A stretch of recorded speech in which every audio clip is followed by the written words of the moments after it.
Je ne sais pas si ça s'est dit. Et on avait un cousin qui a commencé à travailler comme enseignant. Vous savez, chez nous, bon, quand tu commences à travailler comme enseignant, on ne te paye pas tout de suite. Il faut que ton matricule sorte d'abord. Et puis même quand le matricule sort, on va attendre je ne sais pas quoi. Et puis à l'époque, tu pouvais faire 2 ans et demi, 3 ans, sans salaire.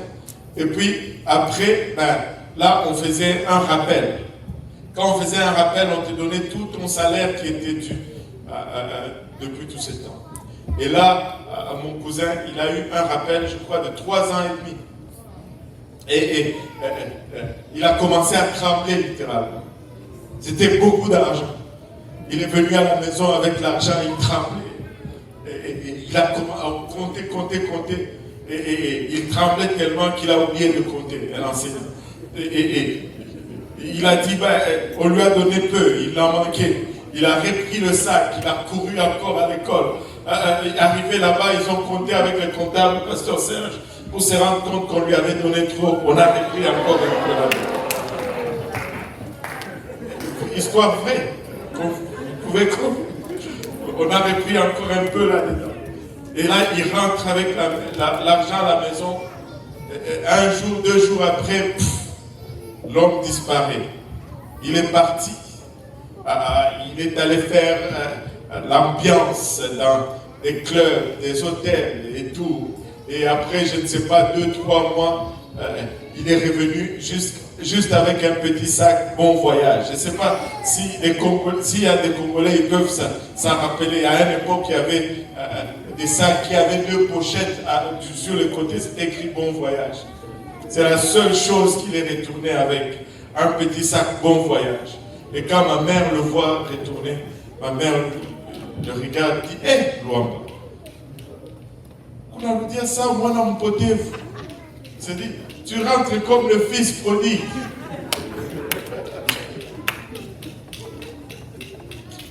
Il a tout dilapidé. Il a tout fini. L'argent, si tu dépenses sans travailler, ça va finir. Peu importe combien c'est. Crois-moi, ça va finir. Peu importe combien c'est. Et là, le fils prodigue a dilapidé tout ce qu'il avait. Et il est arrivé à une place où il n'avait plus rien. Il est arrivé à une place où tout cet héritage qu'on lui a donné était complètement consommé. Il a tout dépensé, la Bible nous dit.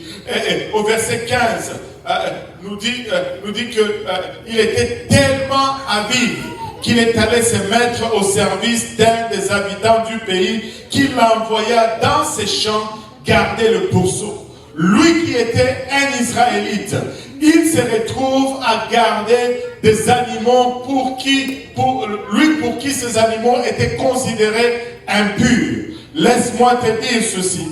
S'éloigner de la maison de Dieu, ce n'est pas quelque chose à prendre à la légère.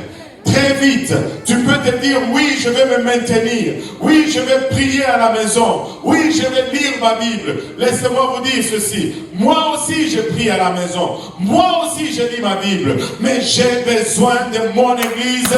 J'ai besoin de la maison de Dieu. J'ai besoin de la maison de mon Père.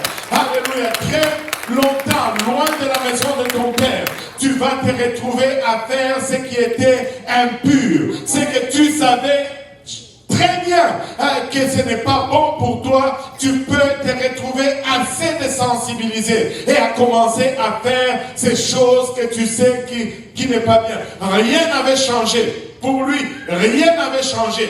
Le porc ou le cochon était encore impur. Le porc était continuellement impur pour lui. Mais tout simplement, il avait une bonne raison maintenant de côtoyer cet animal. Il avait une excuse de le faire. Mais laisse-moi te dire, l'excuse n'a pas purifié le porc. L'excuse restera toujours l'excuse.